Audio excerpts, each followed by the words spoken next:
pas disponible cet après-midi, elle nous a laissé carte blanche pour vous faire swinguer. Voici It Don't Mean a Thing de Duke Ellington.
En 1967, sous le titre What a Wonderful World, ce qui lui valut son dernier succès populaire au Royaume-Uni, qui fut numéro 1 au hit parade britannique durant plus d'un mois.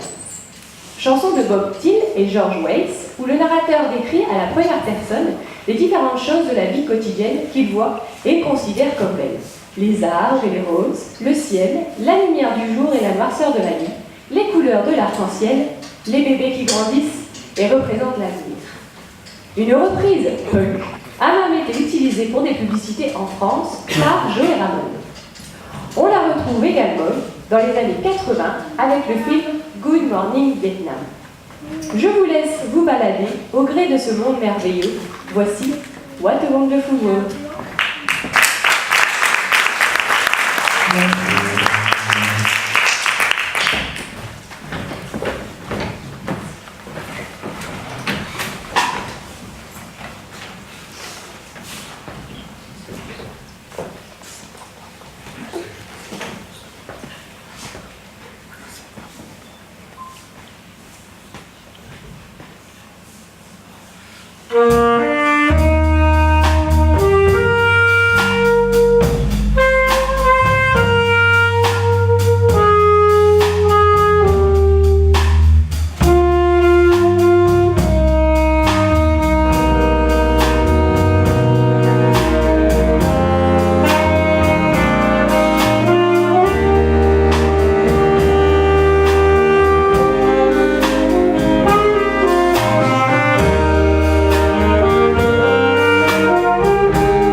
siècle, mais néanmoins un Français très jazzy, Michel Legrand. Né dans le fameux quartier de Ménilmontant, il commence à écrire de la musique à l'âge de 19 ans. Avec plus de 200 compositions pour le cinéma et la télévision, c'est tout naturellement que Michel Legrand est classé parmi les grands maîtres de la musique de film. D'où les quelques Oscars du cinéma obtenus pour la meilleure chanson originale en 1969 pour The Windmills of Your Mind, dans l'affaire Thomas Crowe. En 1972, l'Oscar de la meilleure musique du film pour Un été 42. Et en 1984, l'Oscar de la meilleure adaptation musicale pour Yentl. De tous les succès, dont encore Les Parapluies de Cherbourg, Les Demoiselles de Rochefort et bien d'autres, notre choix s'est posé sur Little Boy Lost, chanson tirée du film dramatique Piece of Dreams de 1970, produit aux États-Unis et réalisé par Daniel Haller, basé sur le livre The Wind and the Music de William Elwood Barrett. L'histoire du père Gregory Lind, prêtre catholique qui tombe amoureux d'une jolie jeune femme et qui se pose de nombreuses questions au sujet de sa relation avec l'Église. Partons à la recherche du petit garçon perdu avec Little Boy Lost de Michel Legrand.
Chanson de 1930, composée par Oji Carmichael et écrite par Stuart Gorey.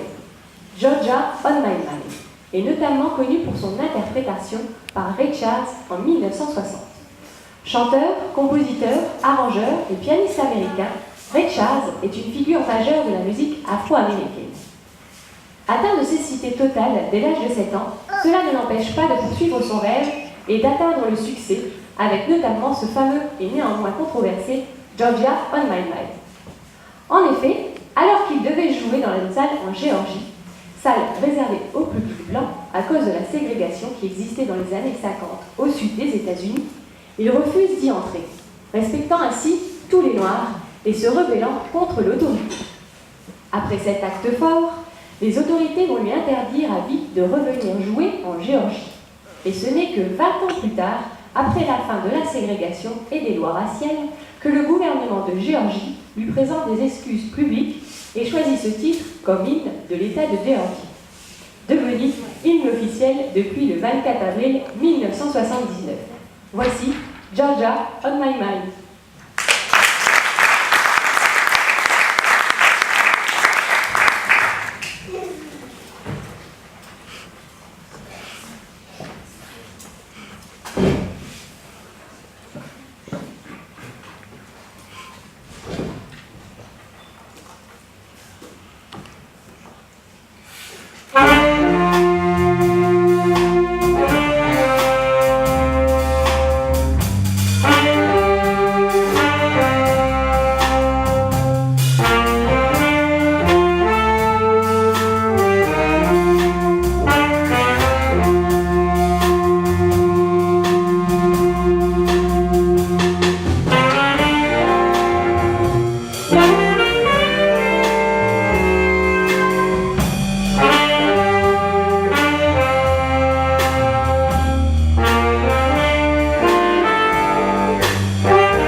Écoutons dès à présent un morceau et même un tube du groupe de rock, pop rock et jazz fusion américain The Chicago Transit Authority.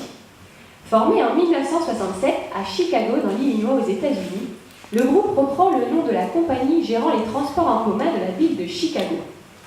Chanson écrite par Robert Lamm, un des membres fondateurs du groupe en 1970, et enregistrée dans leur second album Chicago la même année avec Peter Cetera comme chanteur. 25 Horses to Fall devient rapidement un standard du groupe. Comme le titre du morceau, à 4h25 ou 26, à quelques minutes près, nous allons nous quitter. En musique bien sûr. Ce fut un plaisir de partager avec vous ce moment convivial et musical. J'en profite également pour remercier toute l'organisation de cet après-midi, et aussi et surtout Marie-Caroline, qui, sans elle, on ne serait pas là. Et aussi mes complices. Alors je vais vous les représenter. Il y avait donc M. Stéphane Quillot à la batterie.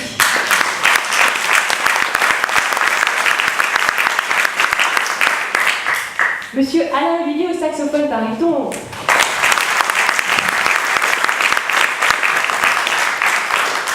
Monsieur Ludovic Barbe au saxophone ténor.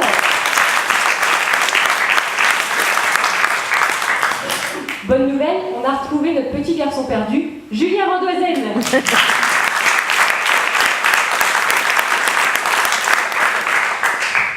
Et celui sans qui qui tout serait pas possible, qui nous a dirigés d'une main de maître, notre maestro, Monsieur Fabrice Kévin.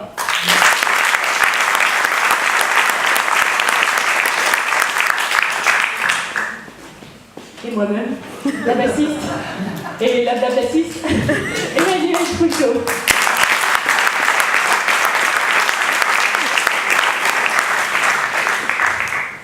En mon nom donc et en seul de mes complices, nous vous remercions et de votre attention et nous vous souhaitons, comme on dit chez nous, une bonne fête de fin de soirée. Voici 25 or 6 to 4.